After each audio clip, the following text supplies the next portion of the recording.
much, now I'm swallowed. Nearly 80,000 fans packed into AT&T Stadium, hyped beyond belief to watch boxing legend Mike Tyson, 58, take on the ever-controversial Jake Paul. On paper, it was billed as the biggest boxing spectacle of the modern era, but by the fourth round, the energy in the arena had plummeted faster than Tyson's stamina. Here's the play-by-play of what went down and why fans, and social media, were left unimpressed. The first few rounds were electric. Fans chanted Tyson's name, hoping for a vintage performance that would remind everyone why he was once the most feared man in boxing. But as the fight progressed, reality set in. Tyson, who hadn't fought professionally in 19 years, began to show his age. By the time the fourth round rolled around, the pace slowed, and the crowd grew restless. By the sixth round, boos echoed throughout the stadium. Meanwhile, viewers at home faced a different kind of frustration. Netflix, the fight's streaming platform, was plagued with buffering issues, further adding to the letdown. Biggest fight ever, and I can't even watch it without interruptions, one angry user posted on X, formerly Twitter.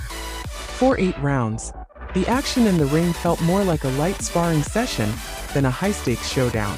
Jake Paul, 27 and in the prime of his youth, was clearly dominating, but seemed hesitant to finish Tyson off. After all, no one wants to be remembered as the guy who seriously injured a 58-year-old legend. Paul admitted as much in the post-fight press conference. "I wanted to put on a show for the fans, but I didn't want to hurt someone who didn't need to be hurt," he explained. He added, "It's tough to make an exciting fight when your opponent is just surviving. I couldn't get him to really engage." The fight ended with a unanimous decision in Paul's favor, and while he walked away with the win, it was clear he hadn't won over the crowd. Social media reactions ranged from, "What a snooze fest," to "Jake Paul versus Tyson is proof that hype doesn't equal quality." The most talked about moment of the entire event? Tyson slapping Jake Paul during Thursday's weigh-in.